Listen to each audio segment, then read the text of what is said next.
Bonjour tout le monde, une troisième vidéo en mode podcast, compréhension orale. Aujourd'hui, on va commencer tout de suite. Je vais vous parler de quoi?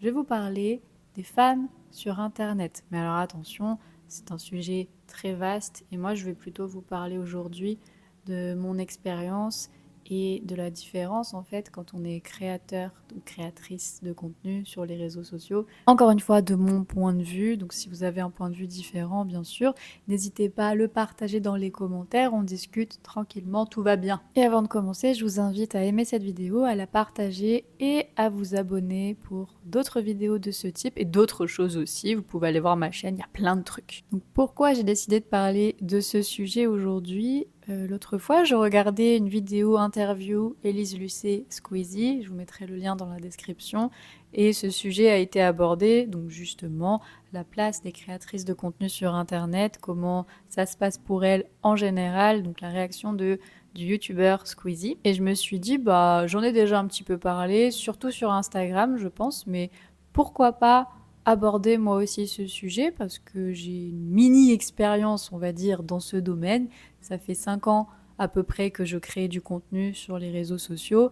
Donc j'ai commencé d'abord par des publications sans vraiment me montrer pour plusieurs raisons. Et très rapidement, finalement, j'ai fait des vidéos donc avec des niveaux de confiance variés, on va dire. Mais voilà, aujourd'hui, ça fait partie de mon métier. Donc j'enseigne toujours le français langue étrangère et je fais ça aussi sur les réseaux sociaux à travers mes vidéos ou à travers ces autres vidéos-là où je parle de manière beaucoup plus naturelle. Vous pouvez m'écouter blablater pendant des minutes, j'allais dire des heures, mais pas du tout. Et on parle de sujets différents. Donc voilà, ça c'est mon expérience. Et évidemment, bah, quand t'es une femme sur les réseaux sociaux, t'as pas forcément la même expérience que les hommes. Donc quand j'ai commencé, comme je vous le disais, je faisais pas vraiment de contenu vidéo ou avec des images où on pouvait me voir moi. Donc il n'y avait pas de côté personnifié, personnalisé, humanisant de mon compte Instagram parce que c'est là-bas que j'ai commencé réellement. C'était volontaire, j'avais très peur des critiques, j'étais pas à l'aise du tout. J'avais vraiment peur de recevoir des commentaires très négatifs sur mon apparence, sur tout en fait. Donc je faisais rien. Puis un jour, je me suis dit, tu sais quoi, vas-y. J'avais envie de le faire, donc je l'ai fait. Il n'y a pas eu forcément de réaction négative au début, mais c'est arrivé.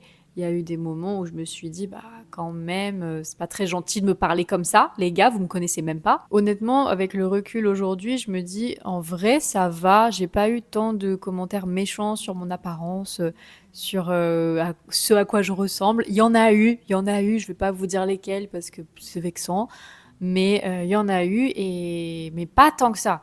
Donc je me suis dit, oh, ça va, j'ai eu de la chance en vrai. Mais pour que vous sachiez, ça reste quand même hyper violent de recevoir des commentaires négatifs sur quelque chose que tu ne peux même pas contrôler, parce que c'est ce à quoi tu ressembles, encore une fois. Et en plus, c'est jamais le sujet, c'est jamais une question que tu te poses à l'origine. Et donc c'est toujours violent, c'est toujours quelque chose qu'on veut pas recevoir. Et vous allez me dire, oui, mais les hommes aussi ils reçoivent ces commentaires. Oui, mais moins. Moins. C'est une vérité. Il y a moins de «Oh, t'as grossi. Oh, t'as maigri. Oh, tes cheveux. Oh, ton maquillage. Oh, ton visage en général». Il y a moins ça pour les hommes. Il y a plus de tolérance, je pense, que pour les femmes. Enfin, c'est réel. Quand je vous dis que c'est des choses auxquelles on pense pas, moi, par exemple, ça a été pour les lunettes. Donc, vous pouvez penser «Oh, j'aime pas ces lunettes. Oh, elle est mieux avec ses lunettes. Elle est mieux sans lunettes». Vous pouvez le penser. Mais de là à le dire, c'est quelque chose qui ne vous regarde pas et qui n'est pas demandé, en fait. Donc je vois pas l'intérêt. Juste à part moi, je lis le commentaire «Oh, t'es mieux sans lunettes». Bah d'accord, mais je vois rien. Donc qu'est-ce qu'on fait à partir de ça? J'avoue que parfois je les mets pas parce que bah, j'ai pas envie de les mettre, mais si je les mets pas, je vois rien. Du coup, bah désolé, pardon. Ah mais il y a des lentilles qui existent, j'arrive pas à les mettre. Je sais pas mettre les lentilles, j'ai peur. Voilà, c'est un exemple, mais c'est ce type de choses-là. Et bien sûr, il y a bien pire que ça. C'est pour ça que je vous dis que moi, je pense que j'ai de la chance de ce côté-là parce que j'en ai pas eu tant que ça. Ce qui n'est pas une invitation à me faire des critiques, je vous ai rien demandé. Et de manière générale, il y a un manque de prise au sérieux pour les femmes qui créent du contenu sur Internet. Et ça, je l'ai vécu aussi. C'est-à-dire que quand une fille dit, bah voilà, je suis créatrice de contenu, Peut-être que ça change un peu aujourd'hui, mais très souvent, la première réaction, c'est «Ah, tu danses sur TikTok?» Pas forcément. Moi, j'ai déjà eu ça. J'ai déjà rencontré d'autres personnes qui m'ont dit «Ah ouais, tu fais des danses sur TikTok? Comment t'as fait pour avoir des abonnés? T'as fait des danses? T'as dansé? Tu t'es déshabillé? Non. Et puis même si c'était ça mon délire, bah pourquoi pas, tu vois? C'est quoi le problème en fait si j'ai envie de danser sur TikTok? Franchement, si je savais danser, je le ferais. Je vous mens pas, hein. Si je savais danser, très bien, mais je ferais tellement des vidéos TikTok, je m'en fous. Mais je sais pas danser, donc je vous épargne ça. Donc ça, c'est un peu la première... ouais, pas tout le monde, bien sûr, mais souvent des réactions que j'ai pu entendre. Et là, tu te dis, mais waouh, vous êtes tellement fermé d'esprit, ça veut dire que pour vous, créatrice de contenu égale danse TikTok. Et c'est quelque chose que, quand tu dis que t'es créateur, c'est moins fréquent, c'est moins systématique, je pense. Enfin, de ce que j'ai pu entendre, de ce que j'ai pu voir aussi. Donc déjà, il y a ce côté, bah ouais, est-ce que je suis légitime à dire que je suis créatrice de contenu? Parce que forcément, quand tu dis ça, c'est soit des filles qui dansent, soit des filles qui parlent de maquillage, etc. Ce qui est très bien, j'ai aucun souci là-dessus. Mais vous savez, comment c'est dit, souvent, c'est de manière condescendante, de manière négative. Ah ouais, tu fais ça. Et alors? Je vois pas le problème. Tout ça, ça fait quoi? Ça fait que bah, t'as envie de prouver, de dire bah non, mais j'ai des compétences, j'ai des connaissances, je partage quelque chose. T'as envie d'être entre guillemets parfaite quand tu reçois des critiques sur ton physique, etc. Parce que pour anticiper ça, pour éviter ça justement. Donc il y a eu des fois où on m'a dit ah mais t'as l'air fatiguée, t'as l'air malade. Alors que même pas.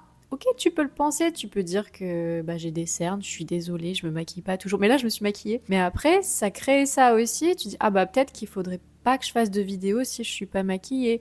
Peut-être que mes cheveux, il faut qu'ils soient absolument parfaits. Alors qu'on s'en fout, enfin, c'est pas le sujet de mes vidéos. Si là, moi, je vous parle, c'est pour que vous puissiez entendre du français. Ou parfois, bah, des explications sur des expressions, sur la grammaire, etc. J'ai la flemme de me soucier de est-ce que mon maquillage il est bien fait, est-ce que j'ai l'air fatiguée, est-ce que les gens vont peut-être me dire ah c'est chiant.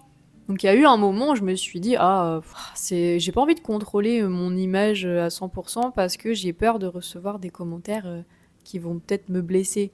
Et vous allez dire aussi oui mais c'est un commentaire alors que d'autres commentaires sont très gentils, blablabla. C'est vrai. Mais le truc c'est qu'on a tendance à se focaliser sur ce qui est négatif. Donc quelqu'un qui va beaucoup aimer mon contenu, plusieurs personnes qui vont beaucoup aimer mon contenu, qui vont le dire, je vais être là, ah c'est cool, c'est cool. Mais s'il y a une personne qui va dire t'es nul, eh ben je vais dire peut-être.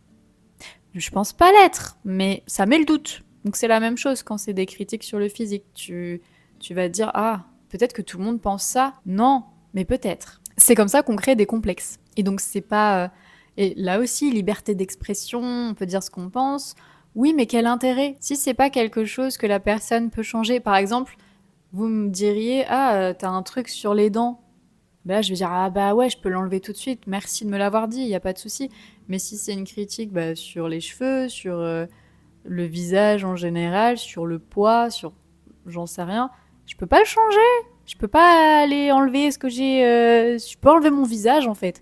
Donc quel intérêt de le dire? Juste tu le penses, tu dis bah ouais j'aime pas. Ok, mais quel intérêt de le partager? Je sais pas. Enfin, moi, c'est pas un truc que je ferais. Après, je comprends que on ne fonctionne pas tous de la même manière, et c'est bien dommage parfois. Il y a aussi le fait de douter de la compétence ou des compétences des créatrices de contenu. Donc moi, dans mon domaine, l'enseignement, ça va, je pense, mais si on prend le gaming, par exemple, bah, elles ont beaucoup moins leur place que les hommes.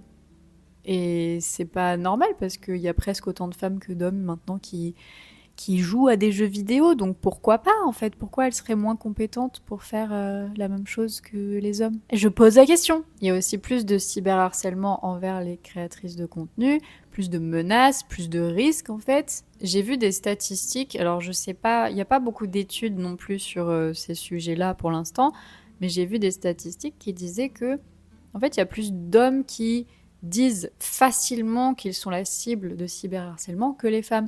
Et c'est pas parce ils sont plus ciblés, c'est juste que pour eux, ils tolèrent moins en fait. Ils sont plus en mode ah bah oui mais là on me harcèle.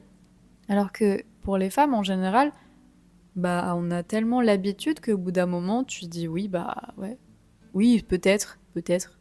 Peut-être quoi. Donc ça peut être des attaques personnelles, ça peut être plein de choses, hein. Je vous dis, ça peut être des menaces, ça m'est déjà arrivé de recevoir des menaces de mort pendant des lives, c'est pour ça que je fais plus de live. Et on va dire, mais faut pas prendre ça au sérieux, c'est des gamins, ils s'amusent, ils savent pas quoi faire, ils veulent de l'attention.